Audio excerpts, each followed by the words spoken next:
The fourth stage of Minecraft development has name Infdev. Yes, it is consonant with the previous stage Infdev, only this time it stands for infinite development. After all, it is in this update appearing infinite generation, as well as the Farlands, a strange mystical pyramid and obscure Obsidian Wall, as well as the first dungeons. Let's go through and find out what the Infdev update has brought. Before watching, I highly recommend checking out the previous episodes, the link to the playlist in the description.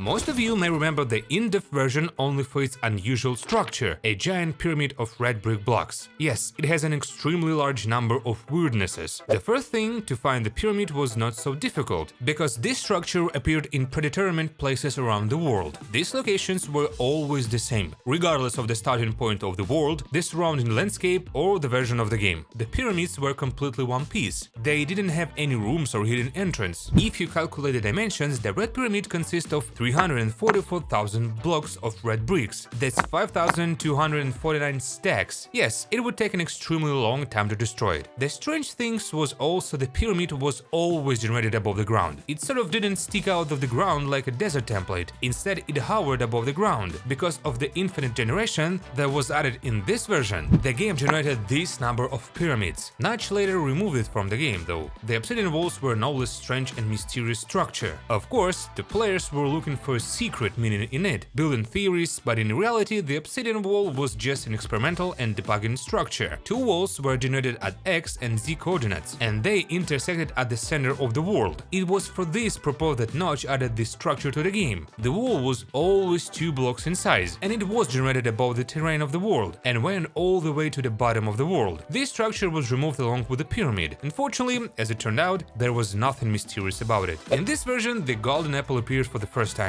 Except that the main problem was crafting. The thing is that the recipe was too expensive. It used an ordinary apple and as many as 8 gold blocks. You might think the problem was the golden blocks. No, on the contrary, the problem is the apples. Back then, they didn't fall from leaves like they do now. Then where would you get them? Notch. To get an apple, the player had to kill Notch, and when he died, a normal apple would fall from him. Notch did not enter the server at the request for every player, but it could be made so that a normal player could enter with Notch's nickname, and after killing him, a precious apple would drop. The funny thing was that the golden apple didn't have any effects yet. It only replenished 10 hearts of lives. In one version, Notch decided that the cycle of the day-night should last only 8 minutes, so day and night lasted exactly 4 minutes each. In the same version, the player appeared with a huge set of items at once: glass blocks, torches, planks, a flint and steel, a diamond shovel and pickaxe, a source of lava and water. And the number of each item reached 999 pieces. Then in the next version, a very interesting thing happened. Notch decided to return the bow and arrow to the game, but added new features. Every time the player shot a solid block that was not liquid, the arrow was replaced by sheep, pig, skeleton, creeper, spider, and zombie. The monsters did not burn in the sun. They moved in the same way as other peaceful mobs. I should add that the skeleton was without a bow, but still shoot arrows at the player, and they could also spawn other mobs, including hostile ones when they landed. If you didn't like it, or it disturbed the game, you could always turn on the peaceful difficulty. Then, after the arrow landed, animals would appear, and if instead of them a monster was to appear, the arrow would just stay in the ground. Notch then decided to bring back humans as mobs and monsters. They couldn't be found in the world, only someone using third-party programs. But in general, the human mob still had no AI and just hang around in one place or wandered aimlessly around the world. Human monster behaved like a zombie. As soon as the player was inside, he immediately ran to him and tried to kill him with his hands. Roughly speaking, it's a regular zombie, but with a stiff skin. It certainly looks a little creepy. The next working version was able to please all fans of digging in the mine. For starters, Notch decided to bring back the trees, because without them the world felt a little empty. There is some of truth to that. But most importantly, he decided to bring back all kinds of ores. Now coal, iron, gold and diamond ores were generated in the world, ignoring the hate. Basically, the vein consisted of just one block. That being said, the rarity of ore spreading had already started to appear in the game. Coal of course appeared most often, gold and iron a little less often, but diamond ore was the rarest. It was the hardest to find. Because Notch was still making the game himself, he sold it through the official website. At some point, he decided to add anti-piracy protection, and probably overdid it. After all, from time to time users would get an error that said session conflict. Are you logged in from another computer? Even though the player was using his license alone. Later, of course, the bug was fixed. The most interesting thing to me is that the Farlands. For the first time, they specifically appeared in this development branch. Notch naturally did not not plan to add such thing to the game. He had no goal to implement the giant bug. Yes, initially this game space appeared randomly, due to a bug in the noise generation that the game uses to create the landscape. Farlands started appearing at the edge or corner of the world, at the intersection of edges to be exact. The distance from the center of the game world before the Farlands began to appear was 12,550,821 blocks. Starting from these X and Z coordinates, the player could at least observe various graphical bugs, and at most saw just an unusual terrain, which led to a stunned every player. Get there in survival mode, of course you can. For this you need about 840 hours or 35 days of non-stopping travel into this area, which is quite a lot, considering that you still need to eat and sleep. It will take an extremely long time. To be exact, about 136 real days if you just walk instead of running for 6 hours every day. What I like the most about the development of this version was giant trees. The thing is that one guy, Paul Spooner, created an unusual script that started adding various giant trees to the game, all because he just didn't like the standard trees. This script became extremely popular among the Minecraft community, so much so that Nash decided to add it to the game. Of course, he redesigned it a bit, but starting with this version, the trees began to have different shapes and volume. Thus, the world of Minecraft became rich thanks to the different shapes of trees. Unfortunately, the story is silent, whether this guy was rewarded for his efforts, but in general, we would like to believe it. After a few versions, Notch removed Paul's code from the game, and then added it again, but we'll talk about it in the retrospective of the alpha version of the game. The next version was extremely rich in new blocks. For the first time, there were signs. More precisely, they were roughly speaking made available to all players. The recipe of creation from that moment has not changed, 6 planks and 1 stick, except that before the player received only 1 sign instead of 3. After placing it on the sign, you could write a text. Of course, there was no way to edit the sign back then. You had to break the sign and write text again. Destroying the sign took an extremely long time, and after, instead of 1 item, only 1 plank block dropped out. Then there was letters. Notch revealed in an interview with the Rock Paper Shotgun that he never wanted to add them, as they an extremely boring solution to climbing up. But according to Notch, the game's fans forced him to add them to the game. The recipe didn't change, but we were still only getting 1 unit of ladders. The last block is the doors. The texture of course looked extremely odd, considering there were no slots for window, although once placed they were visible. The recipe still required 6 planks, but we only got 1 door. They could be opened with the right and left mouse button. I will note that in this version there was a bug. If you put the door on the glass, slab, stairs or sign, the door was duplicated. It is certainly not a diamonds, but it is also a cool bug. The next version of Minecraft was extremely strange. Monoliths appeared.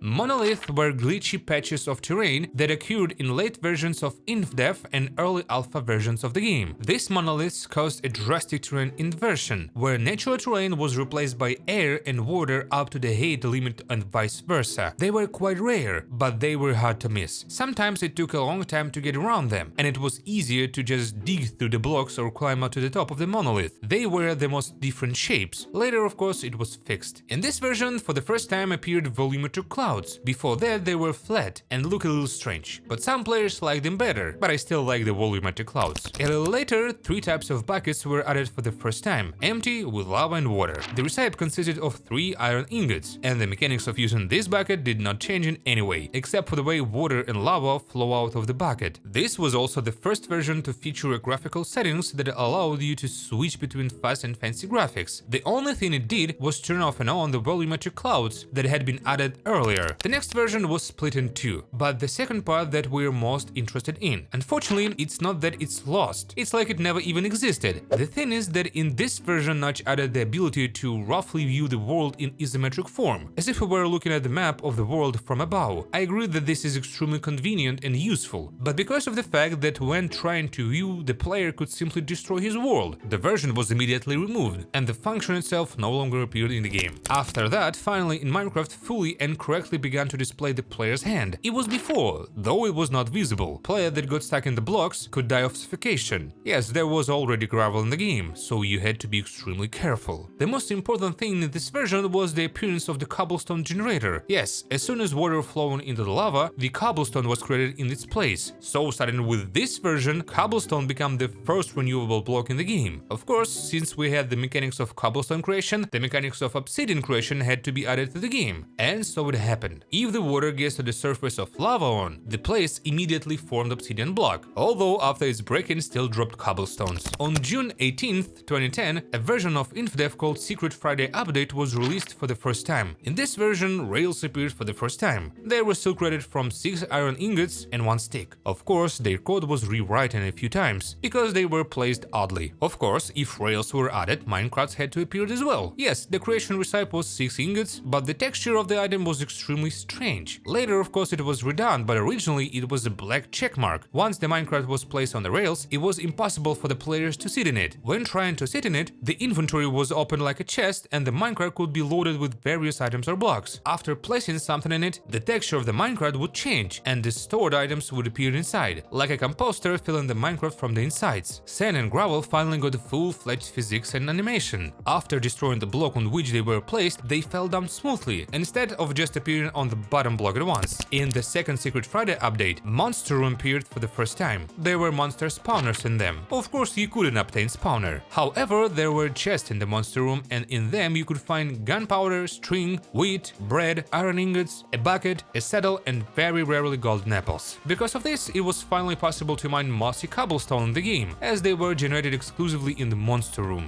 Yes, that's right, saddles were also added for the first time in this version. You could equip them on a pig, but after killing it, the saddle disappeared for some reason. It wasn't a bug. The last version in this development branch made us happy with 2 things: cobblestone and oak plank stairs. The recipe was the same as always. We received 4 units at once. However, the texture of them looked like a flat block of planks. This was later fixed. The Infdev version is really extremely strange and mysterious. It added a lot of things that are on the way to the finalization of development of this particular branch was simply removed from the game. This is not a bad thing. Notch was still learning and developing his game by trial and error. The next stage of development is Alpha, probably one of the most difficult. In the description there is a playlist that contains all the previous and subsequent videos that related to the retrospective of Minecraft. While you're waiting for the new video, I advise you to watch these, they are also very interesting. Subscribe to this channel, put thumbs up and click on the bell. We'll hear from you again, because we are discovering Minecraft in a new way.